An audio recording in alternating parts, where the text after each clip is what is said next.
Hannes, great to have you here. Thank you for your time. Thanks for the invitation. Of course. You're welcome. First, can you give us some background to the Austrian Rail Industry Association? What are your vision? What are your goals? What are your daily business at the association? Thank you very much, Nikki. Excellent question, because this gives me to the whole audience, obviously from a less international point of view, but from a very local point of view, the chance to explain a bit what the Austrian rail industry is. The Austrian rail industry, first of all, is an association. Okay? As you might find, many of those, internationally speaking, in Europe, probably you know UNIFE, but in the several other neighboring countries, etc., we find many of them. We see ourselves primarily as a platform and voice for the whole sector. Our members, by the way, and that's something quite important, unfortunately, is not including the operators, but only the suppliers. Okay? What regards our targets, it is literally, together with our customers, together with the operators, to put the world on rail. This is what we are following as a sector, I would say, in general. As an association as such, we also, and that's something quite important also from a local point of view, advocate for a continued and also European and Austrian rail industry contribution, which is our task, obviously. Many people, and as all of you guys in the audience are visiting our country from many parts of the world, you will see that Austria is quite a small country, less than 10 million inhabitants. The Austrian rail industry is not small. That's for several reasons, historical, but also related to our customers. A very important fact to know, and it is not vastly known. The overall sector is comprising 28,000 employees in this country, which is a lot. We generate overall revenues of around 2 billion euros, which is also a lot. We generate local tax revenues of close to 800 million euros, which is also a lot.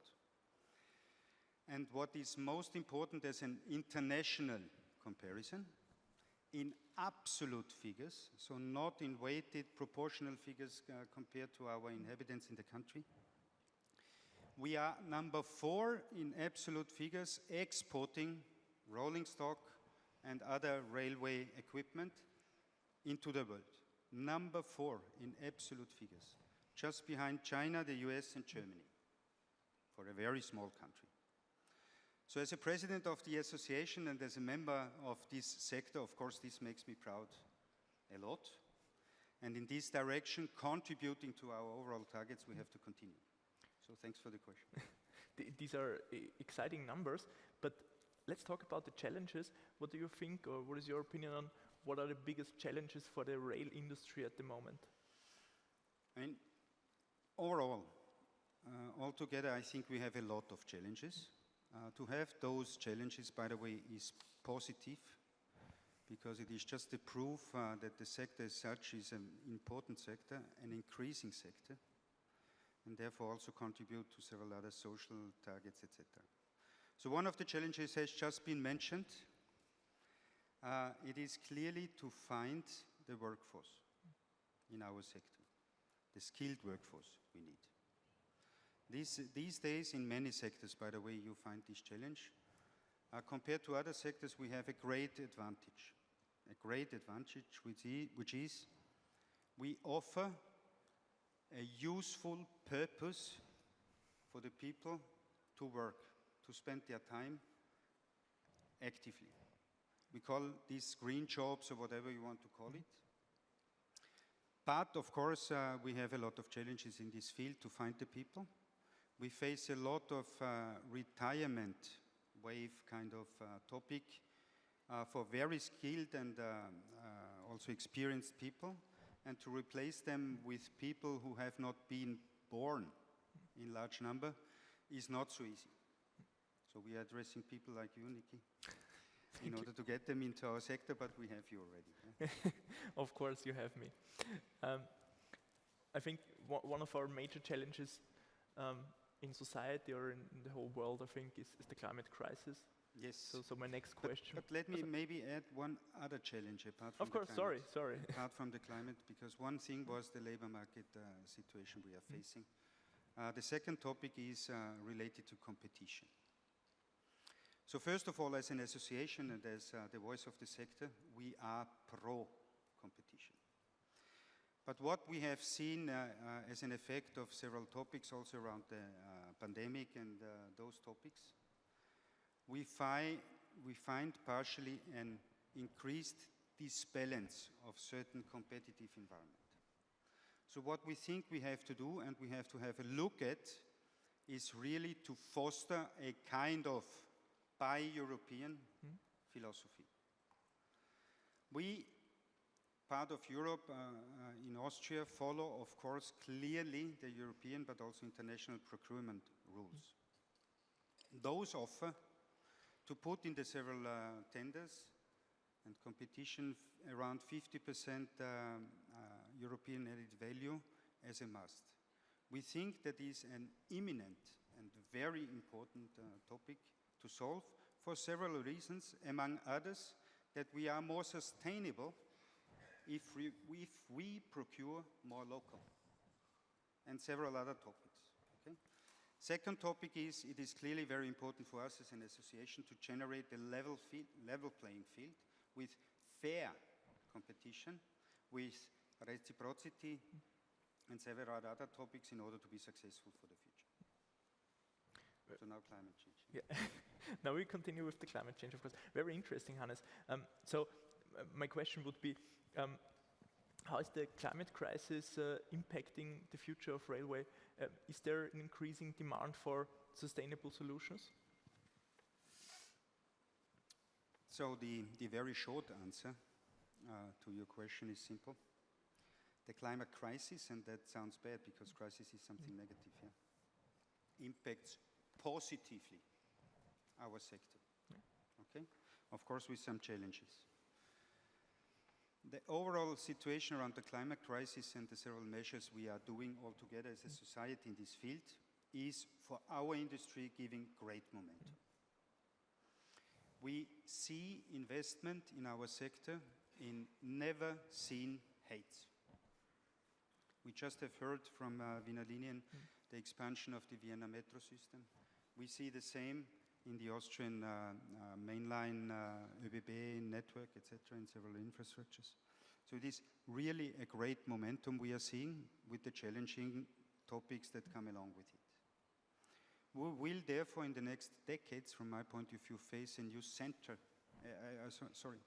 a new century of railways, clearly, of public transport and of railways. Without rail, we know that from the several studies, our climate targets will not be achieved. Okay? As I said, we have the largest investments ever seen. So, for example, just ÖBB infrastructure invests around 20 billion euros in 6 years, which is the so-called master plan, the Rahmenplan in German language, comprising excellent infrastructure to be fostered around that. And this kind of infrastructure, of course, as just mentioned before, will attract new customers. Rail is still only 26 times less in terms of CO2 emissions compared to cars, and 44 times less. Okay? So this, I think, as a very placative kind of figure, gives the explanation of all of this. Finalizing my comments to your question, ÖBB is this year celebrating 100 years of its existence. Yesterday we have been just joking that Wiener Linien is even older. Okay? So what you can see is it is a very, very sustainable business, the whole sector. The contribution to our society, also in the field of climate improvement, is vast. Young people increasingly will move not to get their own car, but go into public transport services that are increasingly very attractive. So I think we have a great future, and in parallel, those climate contributions will be our top goal continued. It's really interesting talking to you, Hannes. Unfortunately, we only have 10 minutes for our talk, but I have so one. We need to speed, yeah. But I have one more question. Let's go in the technical perspective. What do you think are the most exciting trends and innovations at the moment in the rail sector? So from a technological point of view, I think there are two, which are a bit linked. Okay, one is, I will do it rapidly, not to spend too much time. One is clearly digital, okay? So we see digital kind of innovation and progress here and there and everywhere. If it is around signaling, if it is around rolling stock, if it is around maintenance solutions, if it is around ticketing, etc. Digital, that's the name of the game. Second topic, which from our sector's point of view is a bit further away, but when seeing the stands out there, you see the several contributions already starting, which is related to artificial intelligence. Okay?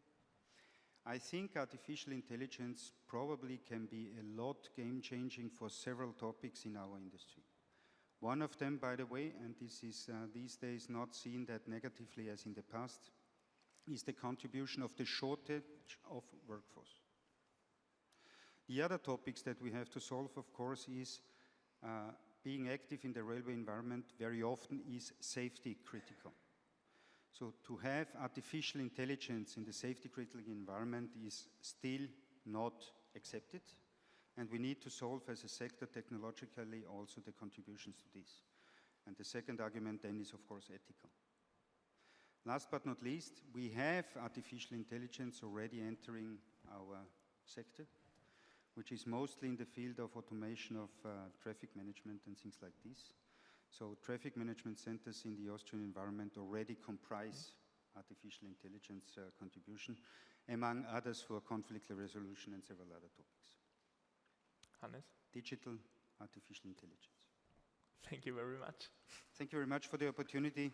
Thanks to the audience as well.